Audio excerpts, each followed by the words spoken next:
starting here? Okay. So guys, ready? Automatic exposure control. We have to be kind of quiet because I'm going to pick up all your audio too. You're going to have to listen to your background noise. All right. Because I don't have Pro Tools or anything like cool like that. Automatic exposure control slang, you might hear the term photo timing, because after all, it's based on using these things called photo cells. And I'll tell you right now, before we even get to the second slide, what it's all about. Right? Photo timing is designed to measure how much radiation goes through a part, essentially feel that radiation, and send a signal to the generator to turn off the exposure, so that you don't have to set your time. This is basically awesome, right? Let me tell you why. And there are some pitfalls, we'll get to those too. But if used correctly, it's great. Because let's say the patient has some pathology in their abdomen. What did we talk about in the first semester when it came to trying to figure out your technique? You measured and you used calipers. You weren't really concerned about what was in the patient. You were just measuring like one surface area to the next. But let's say they did have some big mass. I know we're kind of morbid today. Let's say they have a big mass. That would necessitate what? Generally increasing your exposure. But you didn't know this because you didn't take an x-ray to take an x-ray. So what happens without photo timing is you get a lighter image if it's film, or a grainy, noisy image if it's digital, and you can't do anything about it. Photo timing is designed, the radiation will stay on long enough to penetrate the pathology and that big stuff, hit those photo cells, send that information to turn off to the generator, turns off, perfect image, if you do everything correctly. So photo timing is great, usually. There are issues where you shouldn't use it. There are times where you shouldn't use it. We'll go over those.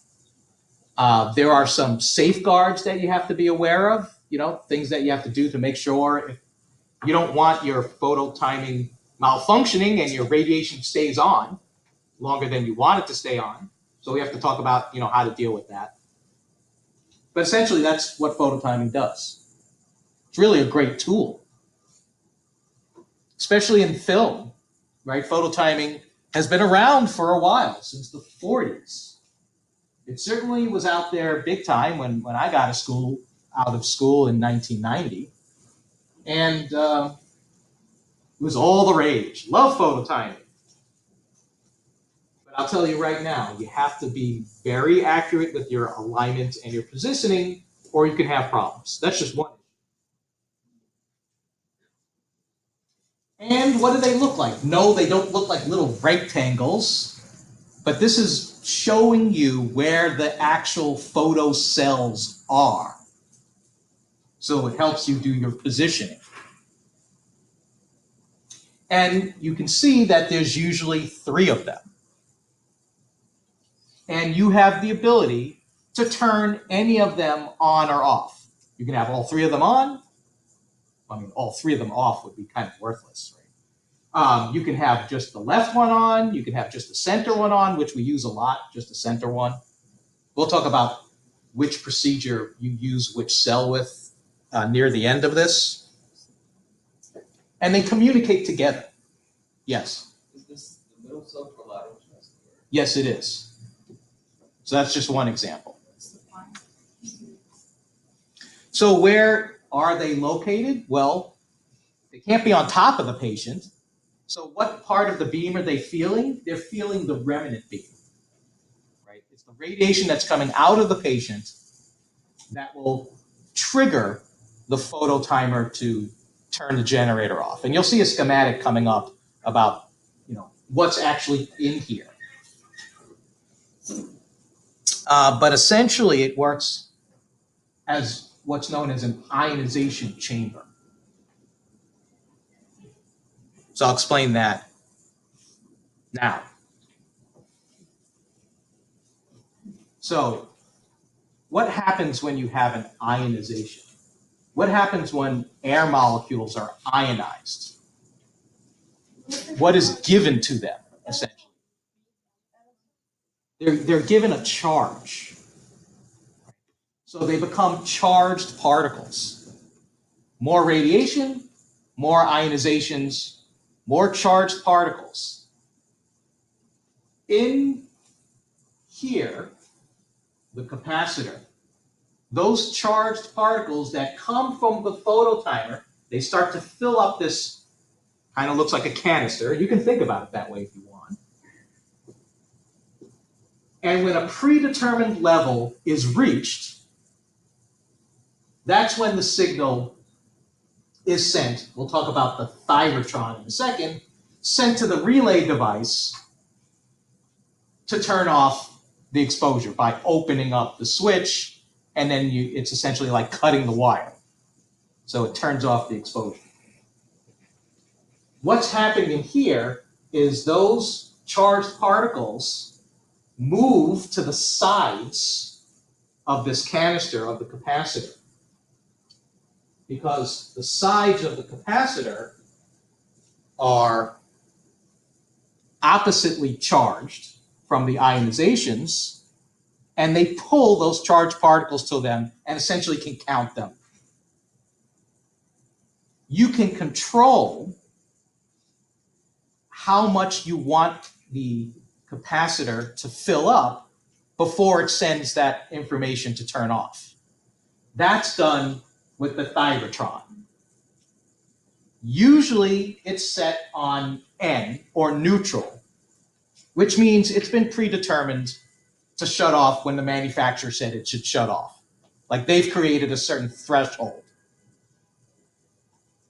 If you want it to stay on longer, meaning you're going to increase the capacity of the capacitor, you can set it at +1 or +2. And you'll see in another slide, it's about 35% more, right? It's kind of like moving the finish line further out. We'll talk more about this when we get to it. Honestly, if things work well, you shouldn't really have to change anything. Just leave it on neutral.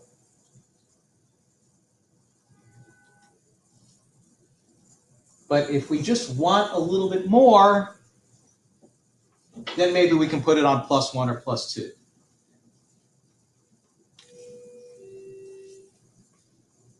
So this is what I've just been discussing. Right? Charge accumulates in the capacitor. That threshold is predetermined by the manufacturer, but can be alternatively changed by the thyrotron. And this term density is old. What it would do is add more blackness or darkness to a film. But we still have it there because it's the same difference. We don't really call it, I mean, it's still called density, but what it is really doing is increasing the length of time that the exposure is on. So in the digital world, it just gives us more radiation. In the film world, it also gave us more radiation, but that would lead to a higher density on the film. That's why it has that term density. And then it actually activates an electromagnet that opens the switch, terminating the exposure. So what do you set? You have to set kV, because if you don't penetrate the part, what can happen? The cells, are they going to receive a lot of radiation? Yeah, what? You say yes? So if you decrease the kV, what happens to your photons? More get stuck in you. They don't make it to the photo cell, which is behind you, underneath you. So the exposure just stays on. Now, there are some safeguards. It doesn't stay on forever, but it can stay on for a while, right? And giving you 2-4 times the amount of radiation that you could have gotten. So you have to at least set kV, right? So you have, penetrating smaller wavelength photons that are going to make it through the patient. At least a few of them. Remember, the whole process is terrible, right? I mean, Most of them get stuck in you anyway. But you don't want even more to get stuck in you. And what else do you have to set? You have control over your MA, but you don't have to worry about mass anymore because you don't have to worry about time. The mass will be determined, actually, when the exposure turns off. Because then it'll know what the MA is, because it was what it was when you started. It'll know when it turned off, so it knows the length of time. And that's why when you use photo timing, you may have seen me do this in the lab, you'll actually get a readout of what the mass is. It's not the mass that you set. It's the mass that it ended up being once it stopped and figured out how much time was utilized. So it's a great tool. When you press the button, it's actually the time, it's the beep that you hear is the time the radiation comes through the tube. So the question is the beep what you hear the exposure time? I don't know, sometimes it's hard to tell, right? The beep usually means you've got an exposure, So at it's least. finished. Excuse me? It's stopped. Yeah, the length of the sound is usually the length of the exposure, but maybe slightly off.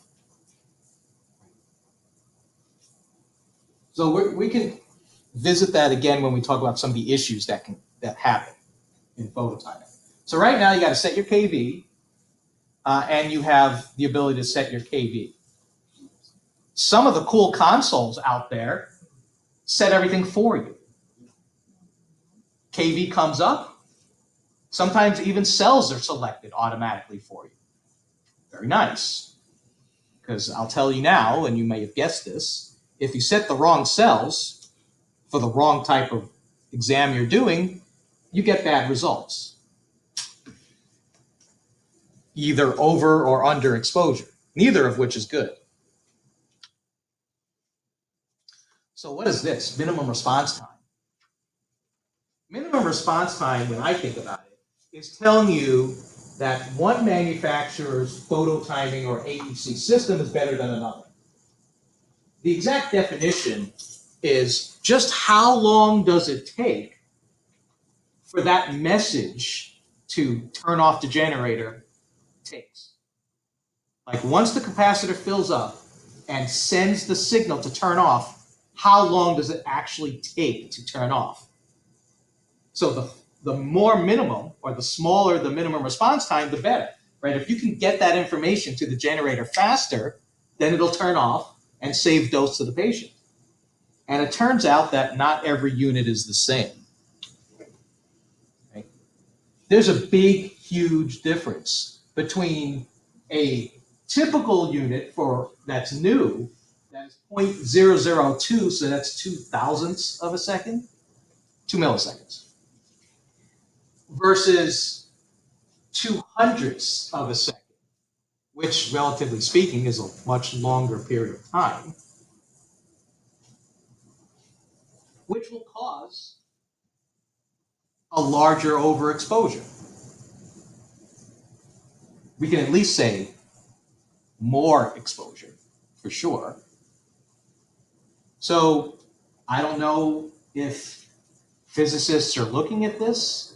I don't know if people, probably not physicians that own X-ray equipment, are replacing their equipment, because generally they don't replace things unless it's broken. If it's old but it works, they keep using it. So you should buy the latest equipment, especially if you have patients like this. It's supposed to go on. Look how nice and almost look happy, not quite.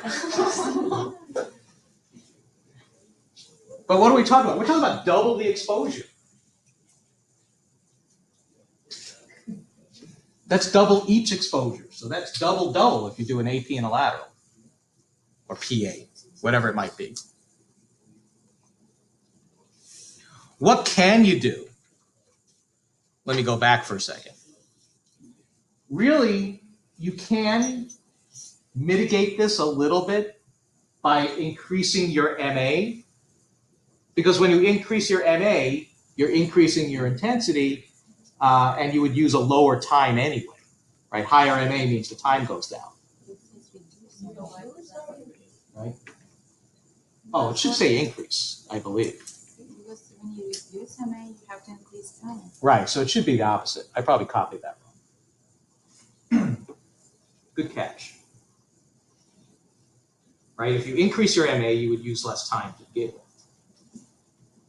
So we'll change that. The only issue you might have when you increase your MA is that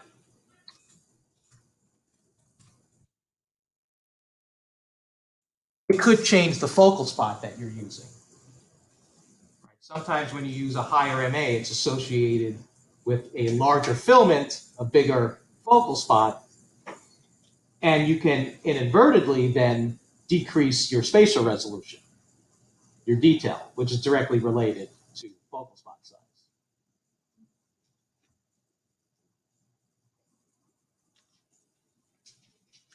So we should try to use, the highest MA, so it's correct on this slide, for a given focal spot. Usually it automatically switches anyway. You don't have to kind of know what the highest MA is for a small focal spot. But that's what it's saying.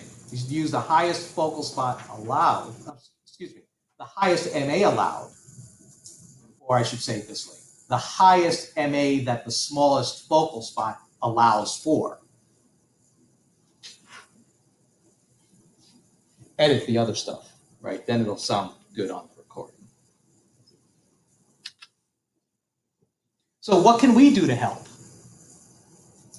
We have to set a backup time so that if all things fail, it will shut off. So the reality is, I'll kind of cut to the chase. You'll see on the next slide or two that the manufacturer has put their own backup time in. But their backup allows for 2 to 4 times the amount of radiation. Our backup time that we set should be much less. So let me tell you what you shouldn't do that I am guilty of, that I used to do. So I started teaching class and realized I shouldn't do that. I knew you needed backup time. Yeah? Excuse me. No problem.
Okay. So let me tell you what was wrong. Glad I didn't tell you what you stand for. What I used to do for backup time is I used to go over to the console where the time button was and just kind of go like this. I just throw it up there, right? Increase the time. But I realized that's wrong. Because if something bad goes, I could have used much less backup time, shut off the exposure faster. Still bad because an issue obviously occurred. This is the reason why you set backup time. And you should set it, 2 times. This is the stated rule. 2 times the expected exposure time. But I would just max it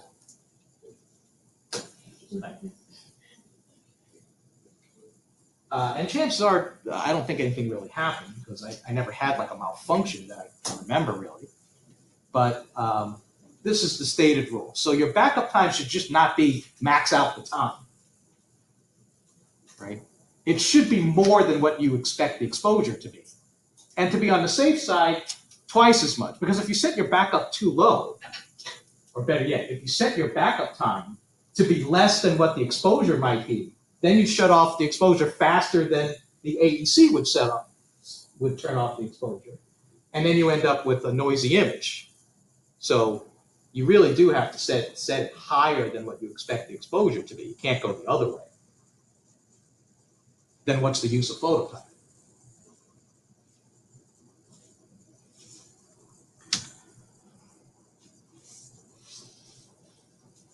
Let me just check something. This slide should really come before the other one.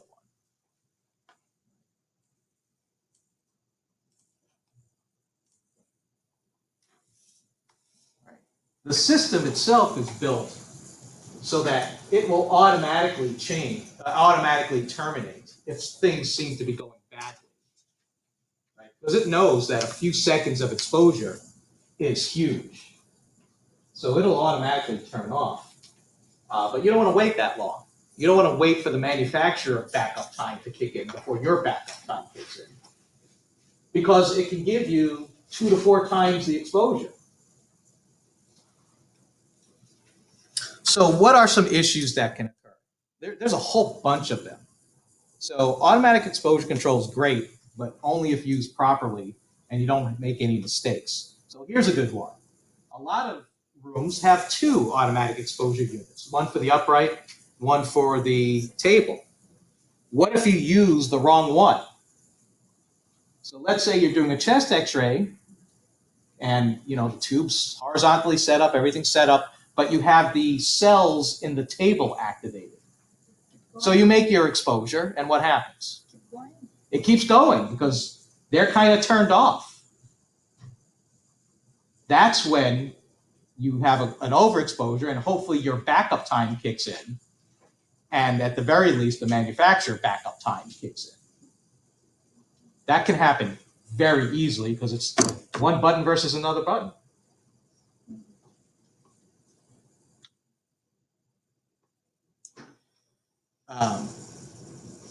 That density control, I don't like where this is. We should move this one too. This slide should be probably up there.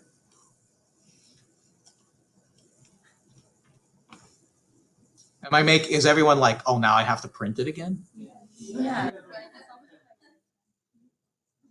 Really? I just downloaded this one. Okay. But I told you about that one anyway. So that's about 35% change when you go to +1 or +2. Or maybe I should have kept it there. Can I undo? Regardless, it's gonna have to be printed because one slide. You didn't already print it, did you? No. Okay. So I had said earlier, you really shouldn't need to change the capacity of the capacitor if everything works well. But if you suspect that because of the positioning and the procedure, that you might not be perfectly aligned to the cell, that's when you want to use your density selector. So a good example is on the next slide here. You're doing a photo-timed lateral hip. And where should the cell be? It should be on the head of the femur, but it's not, because this is hard to position, hard to align. Maybe your cell is over here, which has less tissue in that area, so naturally it's going to turn off faster. So you decide, this could happen to me. So you haven't even taken exposure yet, but you're like, I've done this before, and I've gotten some noisy images because I didn't get enough radiation. I think I'm going to give it a +1, so I just kind of give it, maybe 35% more. And that's what you do. So you put this on +1, even though it's here, instead of normally shutting off, it's going to stay on a little bit longer. That's where the density control comes in. Honestly, and I still have never figured this out. I mean, I think I did once, but now I can't even remember. Why would you ever use -1 or -2? That one I can't really remember. Like, why would you set it for less than what you think you need? Because it allows for that. So personally, in my 20 whatever years of this, I've usually either have it on neutral, maybe +1 once in a while. I've never used negative. If anyone does, let me know. I'd be interested to hear why. So some other issues that can occur.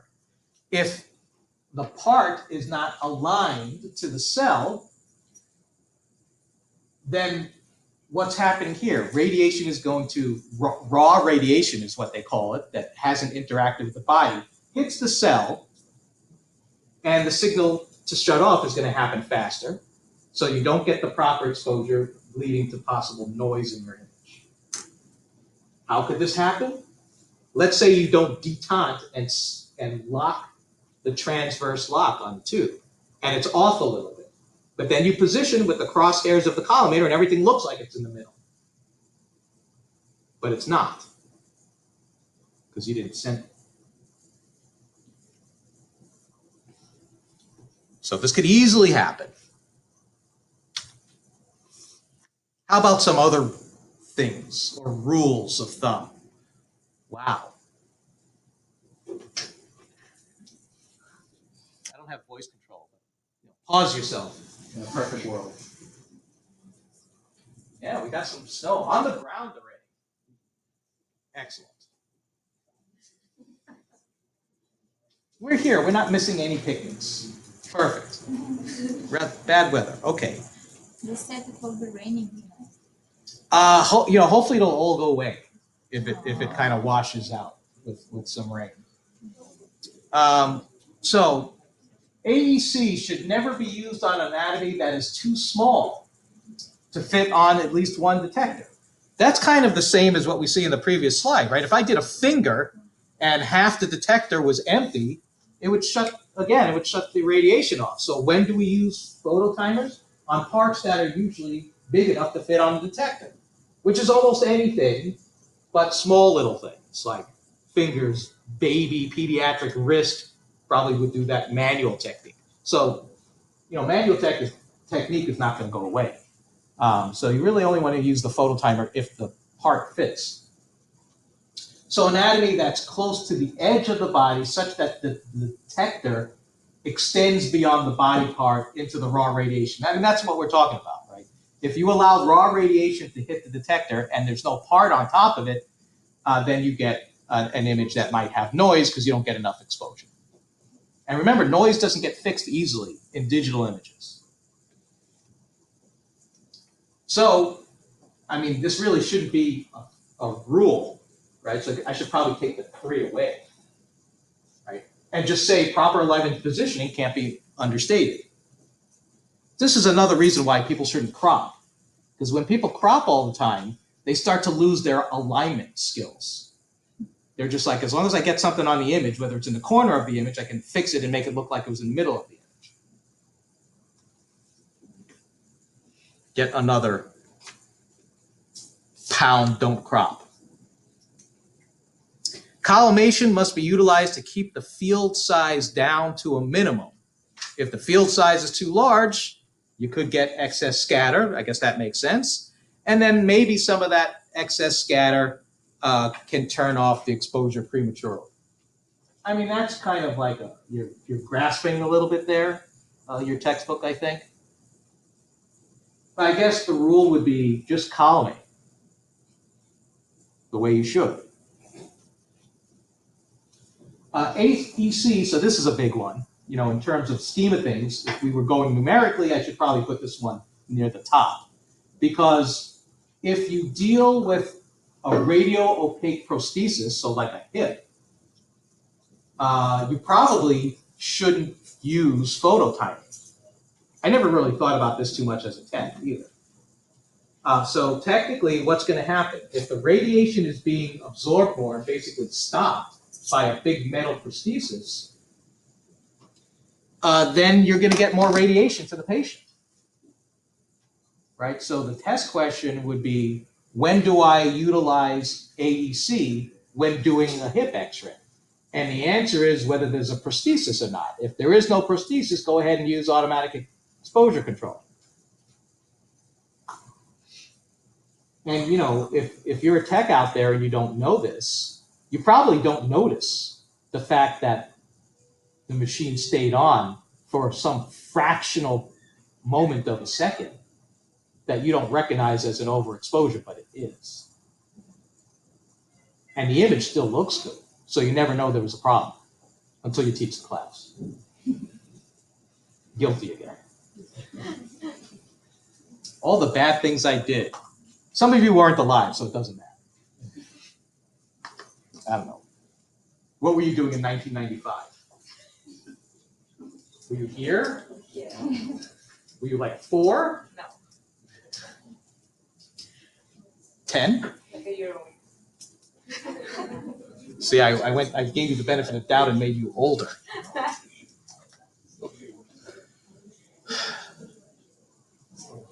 All right, how to make myself feel old. So here's another example where this is bad. So you might think, you know, odontoid, or, you know, kind of skull work, or actually, I guess it's C-spine work, is a great thing for phototype. Kind of hard to figure out the technique. Everyone's a little bit different.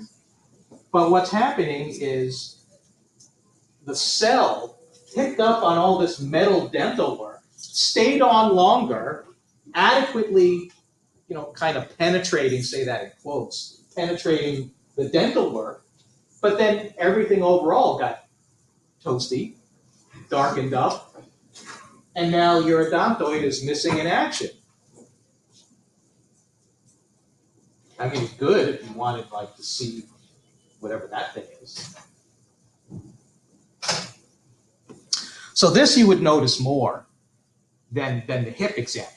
The hip example, it's like still there and everything's there.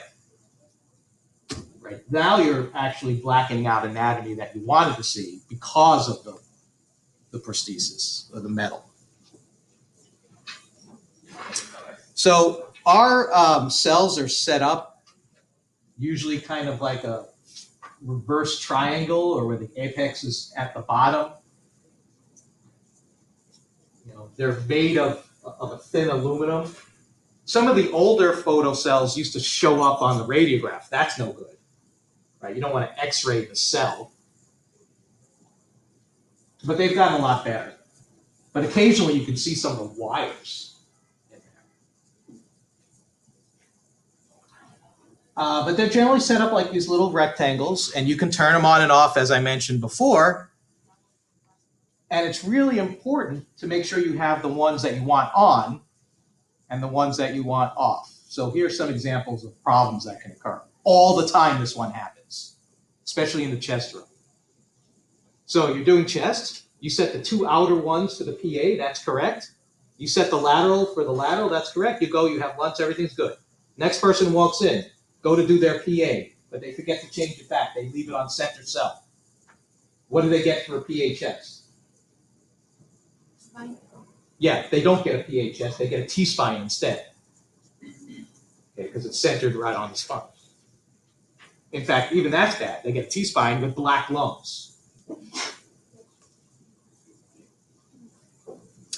I guess it could happen the other way around too.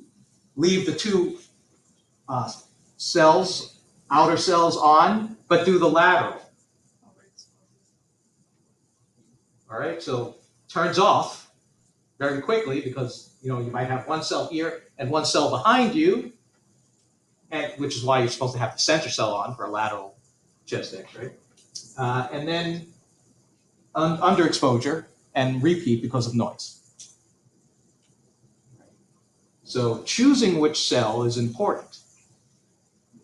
Most things are center cell. Spine work is center cell, no matter what the position is. Abdomen is all 3 cells. chest is the 2 outer for the PA or the AP, and then 1 center cell for the lateral. That's really it for the most part. Then you have to watch out for prosthesis. Then, of course, like we said earlier, you have to choose the table if you're using the table and the upright if you're using the upright. That was another problem that we mentioned right up front. But this is the summary and the list. So to kind of go through this, and we did some of these already. So overexposure, if you choose the wrong bucky. If the exposure that you need is less than the minimum response time, which is kind of rare.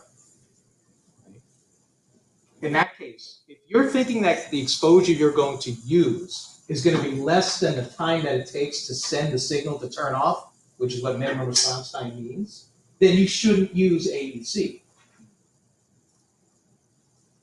because it's just too slow. Density control left on plus.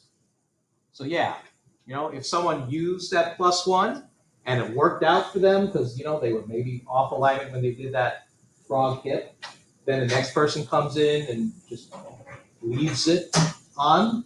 Well, now you're getting 35% more radiation. And you can't hear this in the tone. Maybe it stayed on for, I don't know how many milliseconds more would give you 35%. I guess it depends what you were using to begin with. You guys can do the math somehow. But a lot of times you can't hear an overexposure unless it's a terrible overexposure, lasting a second or two, not milliseconds. Electronic malfunction. Well, there's nothing you can really do about that one. Incorrect detector cell configuration, such that the activated cells lie under tissue denser or thicker. So that's the example of where, you're doing a chest x-ray, but you have it centered on the spine or turned on. And here we talked again with the odontoid image and with the hip or knee prosthesis, it's going to stay on longer because that metal in the prosthesis is going to absorb more radiation and stay on longer. So that's where you should go manual technique, technically. Are people doing it? I don't know. Is there a way to tell? Possibly the exposure indicator could end up being off, and then you might get in trouble for that. Presence of external radio opaque artifacts. So lead is going to do the same thing as a metal prosthesis if it's on the detector. So you have to be careful there. I mean, it shouldn't be an issue if you're doing a chest, right? As long as you don't have it really high, which will end up maybe cutting, let's say, costophrenic angles anyway. So you're probably thinking in the back of your mind you're more afraid of that than an issue with the photo timing.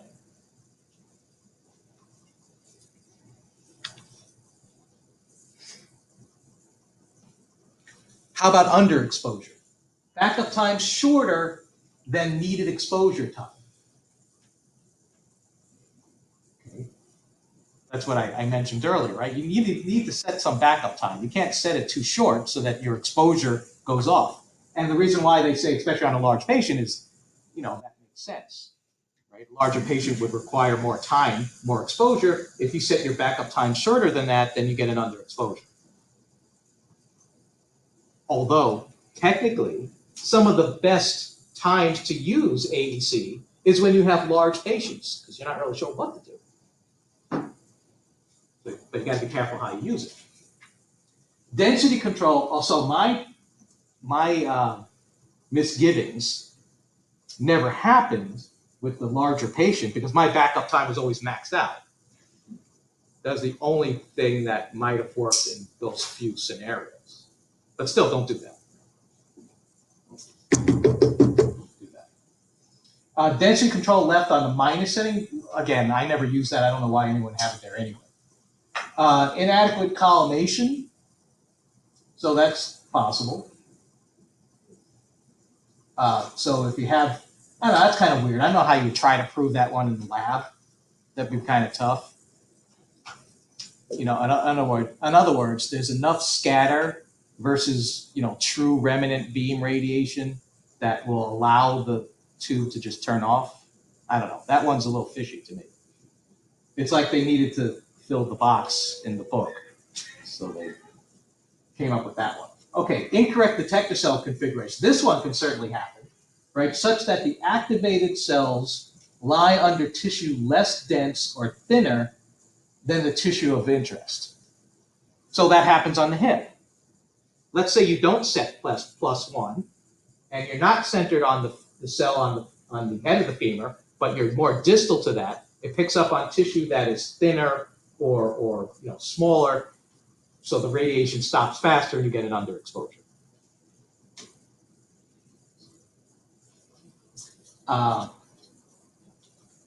Detector cells not fully covered by the tissue. So the anatomy is too peripheral, meaning it's kind of off to the side, like, you know, if you were off. I know, is it almost time? I have like a minute. I think we're almost done. Anatomical part too small. This is why you don't phototime, you know, fingers. Specific tissue areas too small. Basically the same thing as the parts being too small. And the tissue area is not centered over the cell, which is why we've said over and over again that centering and alignment are really important. And your book continues this list that tries to tell you what cells should be activated when you do a particular procedure. So I think we all know, you've probably seen this already, chests are done with the two outer cells, at least PAAP. Lateral is done with the center cell. They even give you an estimate of backup time. I don't know how accurate that works. Ribs, personally, I never used phototiming on ribs. I would always use manual technique. And that's your option, usually. I don't recall any departments that say, really, this has to be done this way. Now, as students, you have to listen to the tech. I wouldn't say, I mean, I guess you could ask them, can we try it a different way, just to see what they say, I don't know.